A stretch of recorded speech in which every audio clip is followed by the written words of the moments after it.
Assalamualaikum warahmatullahi wabarakatuh. Bismillahirrahmanirrahim. Alhamdulillahi rabbil alamin. Assalatu wassalamu ala asyrafil anbiya'i wal mursalin Sayyidina Muhammadin wa ala alihi wa sahbihi ajma'in. Qala Allah Ta'ala fil Qur'anil Azim. A'udzu billahi minasyaitonir rajim. Bismillahirrahmanirrahim. Ya ayyuhalladzina amanu kutiba 'alaikumus shiyam kama kutiba 'alal ladzina min qablikum la'allakum tattaqun. Wa qala aidan wa antasumu khairul lakum in kuntum ta'lamun.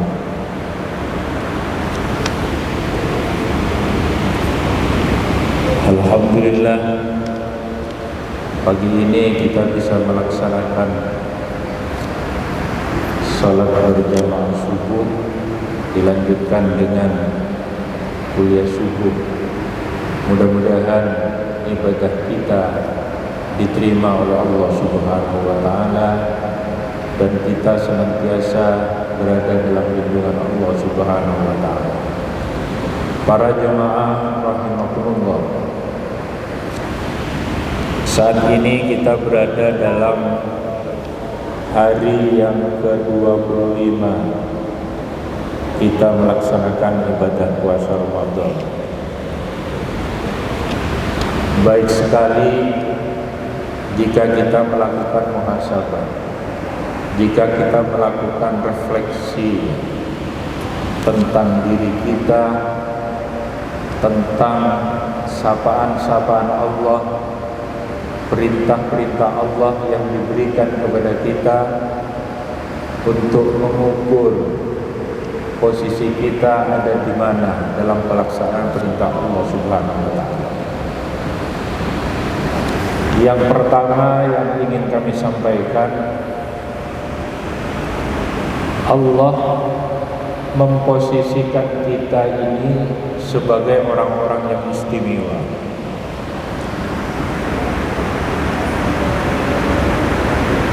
Di dalam Al-Quran, Allah memanggil orang-orang istimewa itu dengan panggilan ya ayyuhalladzina amanu. Jadi bukan ya ayyuhan nas, bukan ayyuhan nas, tapi panggilan Allah terhadap kita ya ayyuhalladzina amanu, wahai orang-orang yang beriman.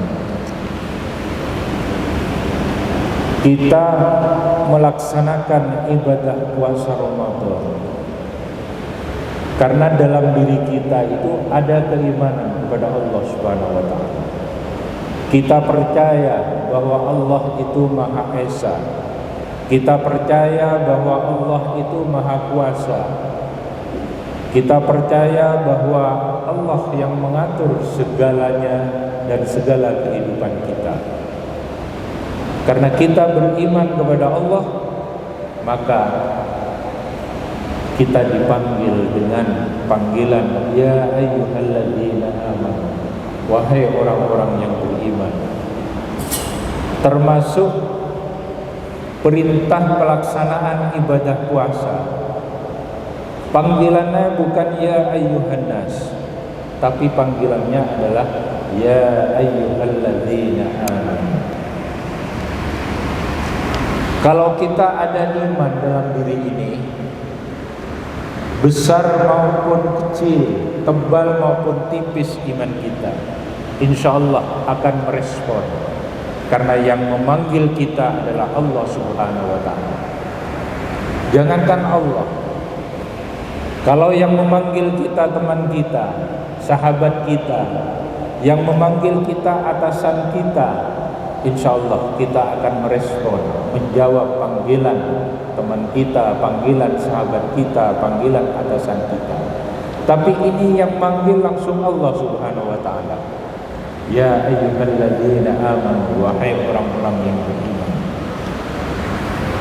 Itu tanda bahwa Allah itu mengistimewakan kita. Panggilan ini bukan hanya setahun sekali, tetapi setiap saat kita selalu disapa oleh Allah Subhanahu wa ta'ala. Ketika kita akan melaksanakan salat, ya ayyuhalladzina amanu, wahai orang-orang yang beriman, idza kuntum ilas salati fawsilu wujuhakum wa aydiyakum ilal marafiq.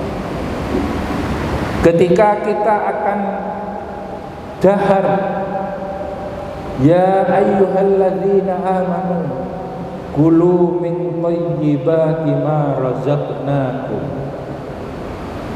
Ketika kita akan makan dan kita akan minum, itu juga disapa oleh Allah Subhanahu wa ta'ala.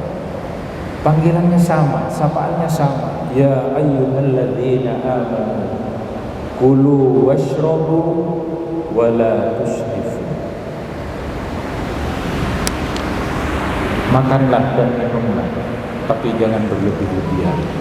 Itu sapaan Allah kepada kita. Kenapa Allah selalu menyapa kita? Kenapa Allah selalu memanggil kita? Karena Allah ingin mendidik kita sepanjang kehidupan kita ini. Kalau tadi kami sebutkan, setiap saat, setiap hari Allah menyapa kita dengan panggilan ya ayyuhalladzina amanu. Ketika kita akan sholat, ketika kita akan makan, ketika kita akan minum, itu sapaan-sapaan harian. Ada sapaan mingguan,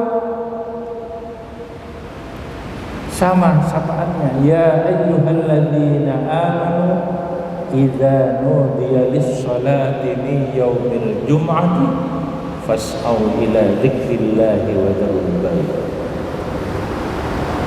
Itu yang mingguan. Yang tahunan seperti yang sedang kita laksanakan pada kesempatan ini. Ya ayyuhalladzina amanu kutiba alaikumussyam kama kutiba alal ladzina min qablikum. Jadi kalau ada anggapan Allah tidak memperhatikan kita, itu keliru. Setiap saat kita disapa oleh Allah Subhanahu wa ta'ala. Setiap hari kita disapa oleh Allah Subhanahu wa ta'ala. Kurang setiap hari, setiap minggu kita disapa oleh Allah Subhanahu wa ta'ala. Sepanjang tahun, dalam 12 bulan. Dan kita pun masih disapa setiap tahun oleh Allah Subhanahu wa ta'ala. Untuk apa sapaan-sapaan Allah terhadap kita? Kenapa kita disapa oleh Allah Subhanahu wa ta'ala? Karena kita telah berjanji yang disebut dengan perjanjian primordial, perjanjian sebelum kita ini dilahirkan ke dunia. Allah telah bertanya kepada kita dalam Al-Quran surat Al-A'raf, itu dinyatakan wa idh akhadha rabbuka min bani adama min zuhurihim dzurriyyatahum wa asyhadahum ala anfusihim alastu bi rabbikum, bukankah aku ini Tuhanmu? Kita yang masih belum sempurna sebagai manusia itu sudah menjawab, qalu bala syahidna, betul ya Allah, Allah adalah Tuhan kami. Itu perjanjian kita, itu komitmen kita kepada Allah Subhanahu wa ta'ala, bahwa kita menyatakan beriman, bertuhan hanya kepada Allah Subhanahu wa ta'ala. Perjanjian itu selalu diingatkan oleh Allah, dan dalam diri kita ini selalu ingat, sehingga ketika kita tidak melaksanakan perjanjian itu, maka ada kretek dalam batin kita bahwa kita telah melakukan dosa. Ketika kita tidak sholat, pasti di batin kita itu merasa kita berdosa. Kenapa kita merasa berdosa? Karena kita berjanji sebagai orang yang beriman kepada Allah Subhanahu wa ta'ala. Ketika kita tidak menunaikan zakat, maka kita akan merasa berdosa karena kita telah berjanji beriman kepada Allah Subhanahu wa taala. Ketika kita makan berlebih-lebihan, itu pun dosa. Kenapa berdosa? Karena kita telah berjanji untuk memenuhi tuntunan Allah Subhanahu wa taala dalam persoalan makan, dalam persoalan minum, dalam persoalan ibadah, dalam persoalan taharah.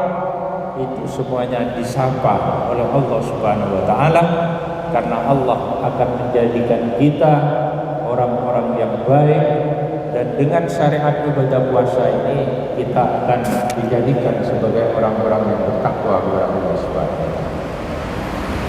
Oleh karena itu, ibadah puasa Ramadan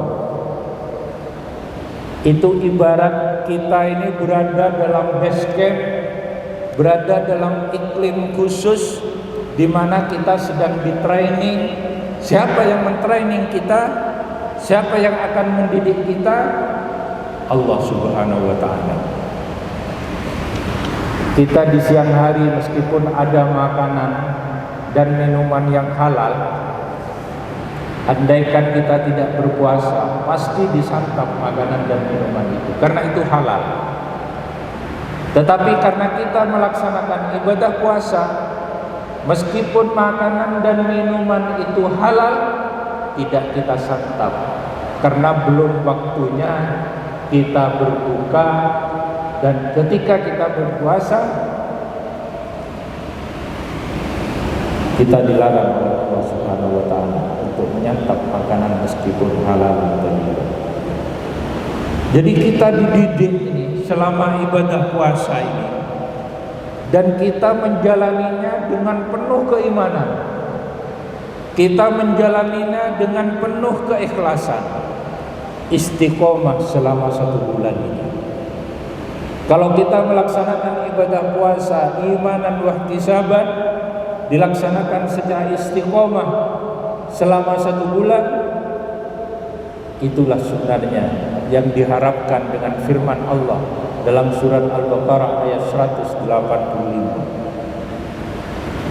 Wa antasumu khairul lakum in kuntum ta'lamun. Jika kamu sekalian berpuasa, khairul lakum, maka berpuasa itu menjadi lebih baik bagi kamu sekalian. In kuntum ta'lamun, jika kamu mengetahui, mempelajari hikmah-hikmah yang dikandung selama ibadah puasa Ramadan. Puasa yang dilaksanakan sebulan lamanya,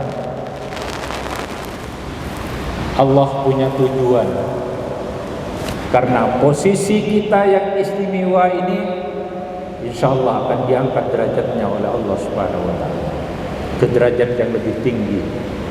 Bukan hanya sebagai mukmin, orang yang percaya kepada Allah, bahwa Allah Maha Esa, bahwa Allah Maha Kuasa, bahwa Allah yang mengatur segalanya, termasuk mengatur pada kehidupan kita. Tetapi kita ditingkatkan derajatnya oleh Allah Subhanahu wa taala ke derajat takwa, ke derajat muttaqu. Mudah-mudahan ibadah kita diterima oleh Allah, puasa kita diterima oleh Allah, dan kita selalu dijaga kesehatan dan kekuatan kita, sehingga kita bisa melaksanakan ibadah-ibadah yang lain secara istiqomah sesuai dengan tuntunan Allah dan Rasulullah sallallahu alaihi wasallam. Rasul sallallahu alaihi wasallam yang dididik langsung oleh Allah Subhanahu wa taala pernah dawuh, "Adzabani Rabbi fa ahsana ta'dibi." Tuhan telah mendidikku, maka Tuhan baguskan pendidikanku. Jadi tidak ada pengalaman seorang manusia istimewa yang langsung dididik oleh Allah Subhanahu wa taala dan memperoleh didikan yang terbaik dari Allah Subhanahu wa taala kecuali Rasulullah Muhammad sallallahu alaihi wasallam. Kita sebagai umatnya ini berpuasa, di samping melaksanakan perintah Allah dan Rasulnya, kita juga tafa'ul. Mudah-mudahan derajat kita ditingkatkan oleh Allah sebagaimana dirasakan oleh Rasulullah sallallahu alaihi wasallam, "Adabani Rabbi fa ahsana ta'dibi." Tuhanku telah mendidikku, maka Tuhan baguskan pendidikanku. Mudah-mudahan kita ini mendapatkan pendidikan terbaik dari Allah Subhanahu wa taala. Kalau kita dididik, dididik oleh para pendidik, ditraining oleh para pelatih, yang melatih itu kelihatan. Sehingga kadang-kadang kita ketika dilatih dan pelatihnya masih ada, kita sangat serius. Begitu pelatihnya tidak kelihatan, indikasi untuk tidak serius itu pasti ada ya. Tetapi puasa ini pelatihnya langsung Allah, kelihatan maupun tidak kelihatan, insya Allah kita melaksanakan ibadah puasa ini dengan serius. Karena Rasul Shallallahu Alaihi Wasallam memberikan motivasi kepada kita, "Man shoma Ramadhana imanan wa ihtisaban ghufira lahu ma taqaddama min dhanbi." Barang siapa yang melaksanakan ibadah puasa benar-benar dengan penuh keimanan dan hanya berharap ridha dari Allah Subhanahu wa taala, ghufira lahu ma taqaddama min dhanbi, maka diampuni segala dosa yang telah lalu oleh Allah Subhanahu wa taala. Mudah-mudahan berbagai motivasi yang diberikan baik oleh Allah dalam firman-Nya, "Wa antasumu khairul lakum in kuntum ta'lamun," maupun oleh Rasulullah sallallahu alaihi wasallam dalam sabdanya, "Man shoma Ramadhana imanan wa ihtisaban ghufira lahu ma taqaddama min dhanbi." Hadirin jamaah kuliah subuh yang kami muliakan, itulah beberapa poin yang akan menjadikan kita insyaallah lebih baik, karena momentum puasa Ramadan itu adalah momentum pendidikan Allah kepada kita. Insyaallah dari berbagai aspek yang ada dalam diri kita ini akan menjadi lebih baik. Dari fisik, insyaallah kita lebih sehat karena istiqomah daharnya, istiqomah minumnya. Nabi sallallahu alaihi wasallam dawuh bahwa sumu tasihhu, berpuasalah kamu sekalian agar supaya kamu sehat. Itu dari aspek jism, dari aspek fisik, dari aspek akal. Maka puasa itu menjadi iklim yang sangat bagus, di mana para jamaah, di mana pada generasi muda itu bisa mengakses seluruh informasi, baik itu melalui pengajian-pengajian, baik itu melalui media sosial, media elektronik, dan media-media yang lain, yang memberi kesempatan kepada akal untuk bisa mengkaji ilmu, untuk bisa memperluas wawasan, dan insyaallah dengan begitu akan mampu menggali hikmah-hikmah yang dikandung selama ibadah puasa Ramadan ini. Itu dari aspek akal. Dari aspek kalbu, hati nurani, insyaallah puasa inilah momentum yang paling strategis, karena kita bisa merasakan bagaimana nikmatnya mujahadah kepada Allah Subhanahu wa taala. Kalau akal kita lebih luas wawasan dan ilmunya selama ibadah puasa Ramadan, maka kalbu kita akan merasakan kekhusyuan yang luar biasa ketika kita bisa melaksanakan ibadah sholat berjamaah 5 waktu. Kita akan merasakan keimanan dan keikhlasan luar biasa ketika kalbu kita sedang menjalankan ibadah puasa Ramadan itu. Demikian juga dengan iklim-iklim yang lain. Karena ibadah kalbu kita mendapatkan pahala yang sangat besar ketika kita melaksanakan mujahadah, zikir dan taqarrub kepada Allah Subhanahu wa taala. Mudah-mudahan iklim ini yang bisa menumbuhkan semua kepribadian kita, baik jisim kita, fisik kita, akal kita, dan kalbu kita, terus kita pertahankan sehingga kita nanti bisa keluar dari momentum ibadah puasa Ramadan ini, ditingkatkan derajatnya oleh Allah Subhanahu wa taala dari orang yang beriman menjadi orang yang bertakwa kepada Allah Subhanahu wa taala. Kalau itu yang terjadi, insyaallah kita akan mendapatkan predikat yang oleh Rasulullah sallallahu alaihi wasallam pernah didoakan kepada kita. Ja'alanallahu wa iyyakum minal 'aidin wal faizin. Mudah-mudahan kita kembali kemana? Kembali ke fitrah, asal kejadian kita yang tanpa dosa, yang al-hanif, cenderung untuk melakukan hal-hal yang positif. Minal faizin. Mudah-mudahan kita termasuk orang-orang yang beruntung. Beruntung bagaimana? Memperoleh pahala berupa surga dari Allah Subhanahu wa taala. Itulah beberapa hal yang penting kami sampaikan dalam pagi hari ini. Mudah-mudahan kita semua